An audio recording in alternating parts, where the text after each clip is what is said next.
Thank you. We'll take your questions now. I think Peter has a few to start with. I'm going to start with some frequently asked questions to help facilitate this, and then when we complete these, I'll let you know, and you can approach one of the two microphones here, and we'll take as many questions as we can. For an operation of this magnitude, too many people would have had to be involved. Someone would have blown the whistle. Where are the whistleblowers? Richard, Eric? We would like to see the people who come forth, who place these explosives and say, hey, I did it. We don't know that they haven't come forth. We don't know what reception they might have gotten had they come forth. We don't know if they're still alive, in fact.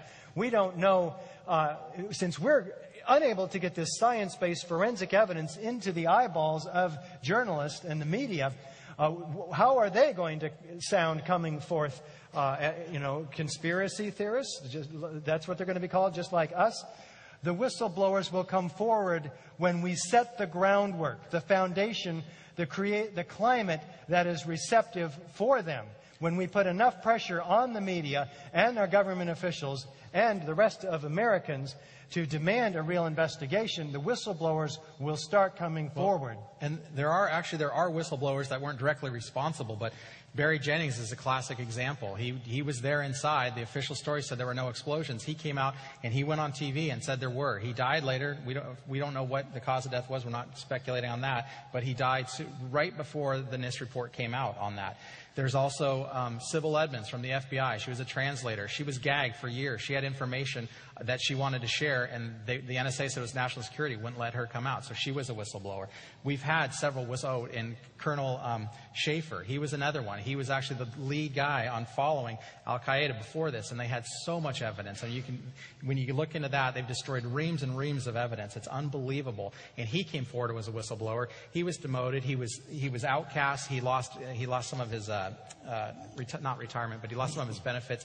He suffered a lot from coming out. So there have been whistleblowers, and they have been punished for coming out. If you're looking for a few thousand whistleblowers, go to patriotsquestion911.com and see many categories of whistleblowers in the intelligence, law enforcement officials, the media professionals, lawyers for 9/11 Truth, firefighters for 9/11 Truth, architects and engineers for 9/11 Truth, scholars for 9/11 Truth, many, many organizations.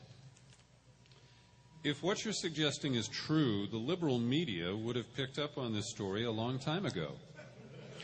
That's what I thought for years. Well, both Rich and I are conservative, and I'd have to admit I voted for Bush, and I'm not saying anything about that now, but that's what I believe. That's what I believed for years. They would tell us in the media, and every time a story like this came up, they were able to debunk it as far as I was concerned. So I was shocked. But now that I've looked at this from a different side and been part of this and trying to get our word out there and seeing just the brick wall that we come up against to get into the media. I mean, like tonight, you don't see any mainstream TV stations, CNN or ABC here.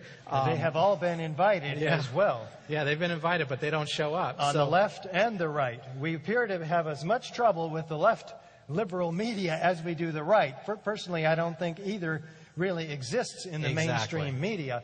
They appear to be working as a unit, similarly to our congressmen, the Democrats and the Republicans, who are not working in our best interests at all.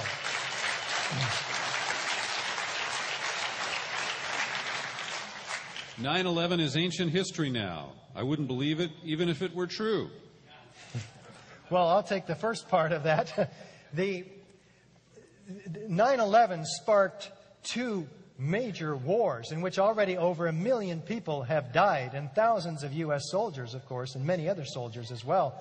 And the controlled demolition of our cherished civil rights that we used to cherish here in the United States through legislation, the Patriot Act, the Military Commissions Act, other acts which have really demolished our civil rights. These are current events. All of the roots of the problems, including our major economic crisis right now, many believe, go back to 9/11. We pull the string on 9/11, and all of the dominoes, which we haven't even mentioned today, start to fall one at a time. This is the Achilles heel of the power structure that set this in place. Let's go after it with focused, rapid attention that we do not yield back on whatsoever until the dominoes are falling. Peacefully. All right.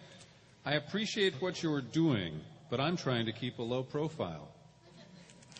That's a great question. And I hear that all the time from friends and family. And if we continue doing that, we're seeing, if you look to the past, look at the results. We have been keeping quiet. If we want to see a different future, and we're seeing our world change drastically in front of us right now, and if you're afraid now, like I talked about with my friends, we say we're from a free country, that we live in a free country. Well, if we're in a free country, why are we afraid to just talk about an event that was the most traumatic event in our history?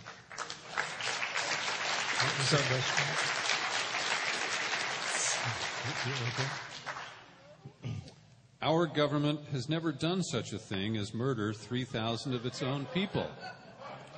Well, we're not saying that our government did this. We don't speculate about who the perpetrators might be.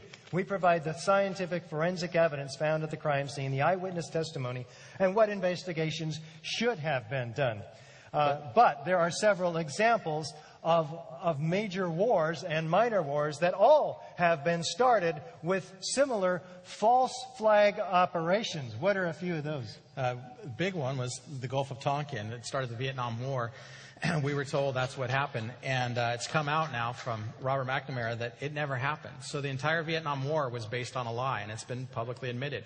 USS Liberty was another one to try to get us into the 7-Day War. It's come out that that was a staged event. And the other big one that most people don't even know about is Operation Northwoods. And that was one, when I first looked into this, that I looked at. And if you haven't seen this, you have to go to the National Archives and look up the declassified Operation Northwoods. It was a proposed military action for justifying invasion of Cuba.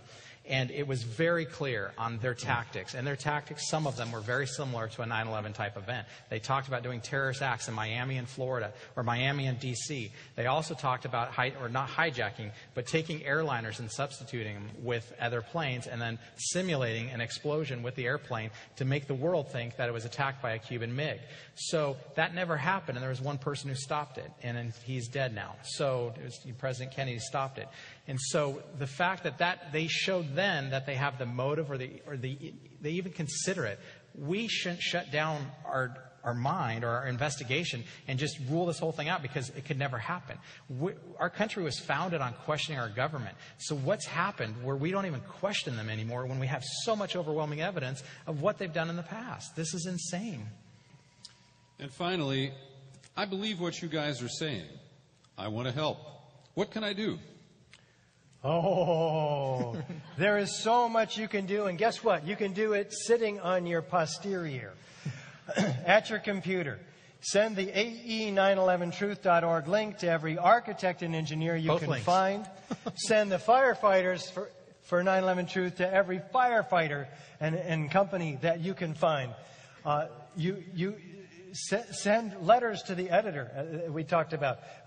Write people. And if you want to get really involved with either firefighters or architects and engineers for 9/11 Truth, we need volunteers working closely with us at corporate headquarters, with nonprofit corporation. We're a tax-deductible organization. And your donations, by the way, are tax-deductible, therefore. So what you can also do is join one of the 4 action groups that are currently in operation here in the Bay Area for architects and engineers for 9/11 Truth.